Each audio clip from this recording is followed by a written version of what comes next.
សុំត្រឹមស្គាល់ឈ្មោះពីរោះយ៉ាងណាបើល្អដូចផ្កាឬកែនរីនាងស្រុកសៀមរាបឬខេត្តដទៃតាមស្ដាំសំដីយល់ដល់អត្តន័យបុប្ផាអង្គសុំត្រឹមស្គាល់ផ្ទាំងឲ្យច្បាំងប្រាប់ផ្លូវដុំរុយនាំទៅដុំរើត្រេកអូបានជួបម៉ែឪផៅមៀតកងកបានសួរសុំស្នេហ៍មានប្រកប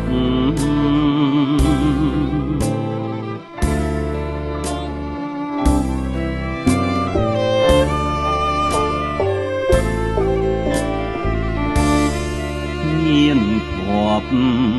សំណាងបានថាព្រៀបក្បួលវាមានមន្តទូលែនបរពត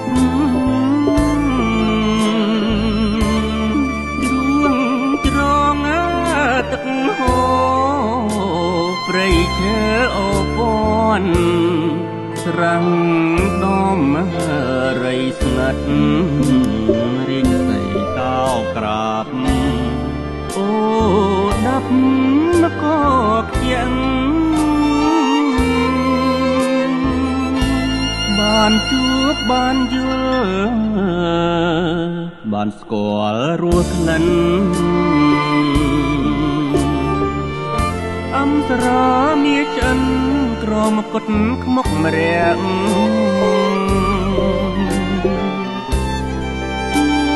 ព្រេងលេងលខោនបនភូមិព្រាំងតាំងសរសៃអ្នកជើងភ្នំគូលែន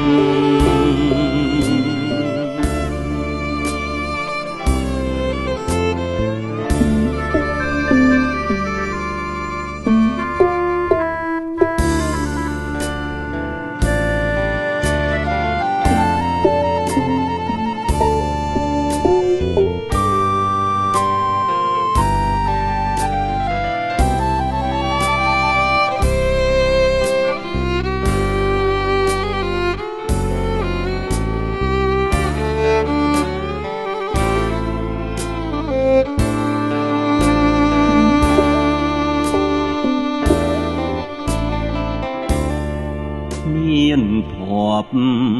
សំណាងបានថាព្រៀបក្បួល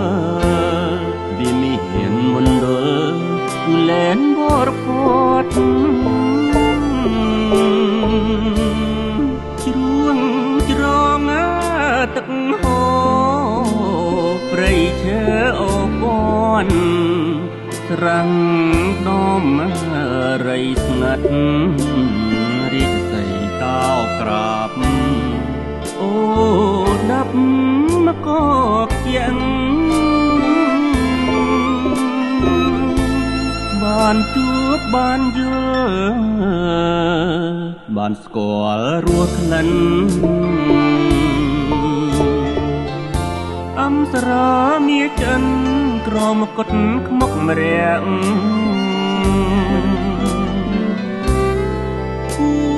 ព្រេងលេងលខោនបនភូមិព្រាំងតាំង